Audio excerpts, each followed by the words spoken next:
Students, हम पढ़ रहे थे ऊंचाई और दूरी, यानी कि उन्नयन कोण और अवनयन। हमने क्वेश्चन पहले से लिखा है कि इस टाइप का क्वेश्चन बहुत बार एग्जाम में आ चुका है। जैसे एक पेनिस्टल के शिखर पर एक 1.6 मीटर ऊंची मूर्ति लगी है। भूमि के एक बिंदु से मूर्ति के शिखर का उन्नयन कोण 60 डिग्री है और उसी बिंदु से पेनिस्टल के शिखर का उन्नयन कोण 45 डिग्री है। पेनिस्टल की ऊंचाई ज्ञात करो। समझ में आया क्वेश्चन? क्वेश्चन को दोबारा देखिए। एक पेडेस्टल है, यानी कि एक हमारा कुछ ऐसा है, कुछ पत्थर का बन जाता है कि पत्थर की कोई चीज है या कोई बड़ा सा पत्थर है, उस पर हमें क्या एक मूर्ति रखी है। एक शिखर पर 1.6 मूर्ति रखी है हमारे पास। ये मूर्ति की जो ऊंचाई है, जैसे आज भगवान राम की मूर्ति रखी गई, ठीक है, वो भी किसी क्या एक चबूतरे पर रखी, इसको चबूतरा कहो या एक क्या पत्थर कहो या पेडेस्टल जो भी कहो आप, उस पर क्या रखी है, वो 1.6 मीटर की मूर्ति रखी है। भूमि के एक बिंदु से मूर्ति के शिखर का उन्नयन कोण, कोई बिंदु है तो इसके शिखर का उन्नयन कोण कितना बनता है हमारे पास? शिखर का उन्नयन कोण हमारे पास क्या है? 60 डिग्री। ये कितना बन गया? 60 डिग्री। और उसी बिंदु से पेनिस्टल के शिखर का, यानी कि जहां से उस मूर्ति की शुरुआत होती है और पेनिस्टल का क्या होता है खत्म, उसका जो उन्नयन कोण है वो कितना है? वो हमारे पास है कितना? 45 डिग्री है। ये रहा हमारे पास 45 डिग्री है। तो हमें इस पेनिस्टल की हाइट चाहिए, इस पेनिस्टल की ऊंचाई कितनी है। तो हमने माना कि क्या है, ए बी पेनिस्टल की हाइट है, ठीक है। उसके सी और फिर क्या है, ए से हमने क्या ले लिया, कोई बिंदु डी ले लिया, और जहां से बड़ा वो बिंदु क्या है हमारे पास, वो सी है। तो मान के चला पेडिस्टल की हाइट है हमारे पास ये और ये, तो इसको कैसे निकाल लेंगे? मैंने बताया था कि वीडियो में क्या निकाल लें, क्योंकि जब तक हमारे पास ये हमने सी डी हमने क्या मान लिया, हमने ये मान लिया एक्स, यानी कि हमारे पास पेडिस्टल की ऊंचाई मान, पेडिस्टल की जो ऊंचाई है वो कितनी है हमारे पास? वो है हमारे पास एच। और बिंदु से, यानी कि बिंदु से उसकी जो दूरी है वो कितनी है?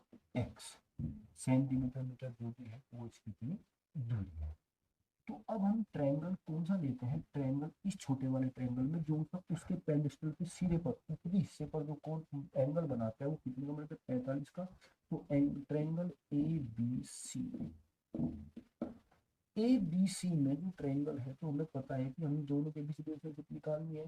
तो हमारे पास क्या हो गया, tan theta equal to A B upon C B. तो टेन थीटा कितना है? 45। Tan 45 equal to H upon X. तो ए एच अपॉन एक्स या H equal to X, equation number first हमारे इस ट्रायंगल से हमारे पास यह।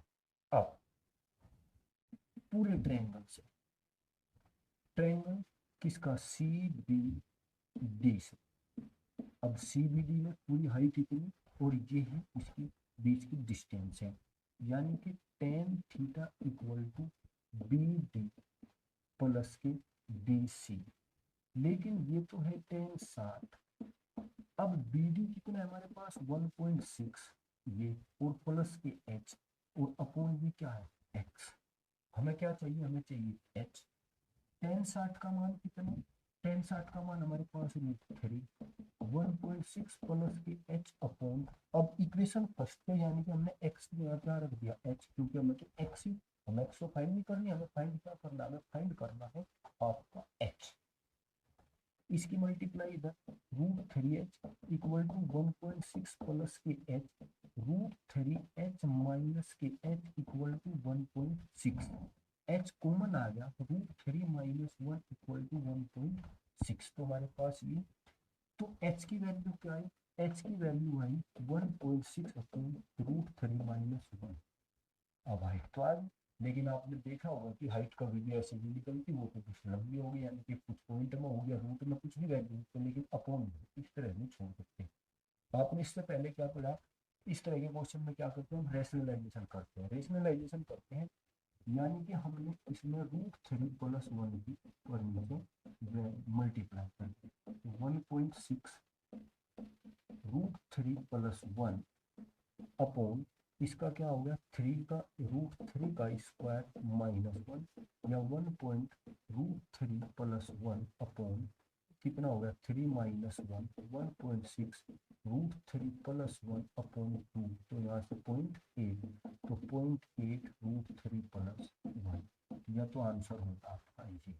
या फिर क्या करेंगे हम इसमें √a इसकी वैल्यू रखेंगे √3 की 1.732 + 1। अगर ये आंसर नहीं छोड़ना चाहते 0.8 2.732 8 टू 16 1, तो ये 24 और 1 कितना होगा 25 2 56 और 56 58 58 होगा 5 कैरी होगा आपका 8 टू 16 16 और 5 कितना हो गया 21 3 4 हमारे पास कितना लगभग इतना है हमारे पास 12 अच्छा 2 हाँ 1 2 ठीक है। तो लगभग इतने मीटर का जो आपका पेडेस्टल यानी कि जो पेडेस्टल है उसकी हाइट लगभग 2.185।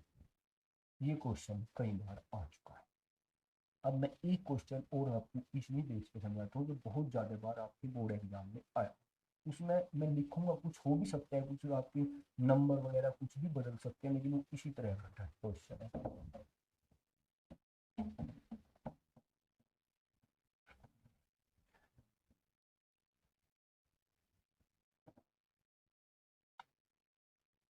ये कहता है कि किसी मीनार के आधार से S और T दूरियों पर स्थित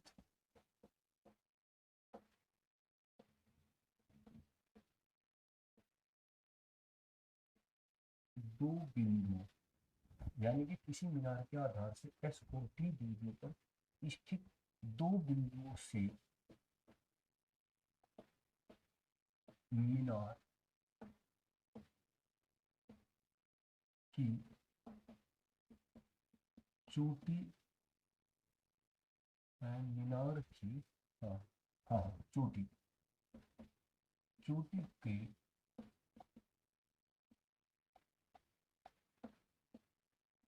उन्नयन कोण क्या है हमारे पास उन्नयन कोण परस्पर पूरक है। कोण परस्पर पूरक है तो सिद्ध कीजिए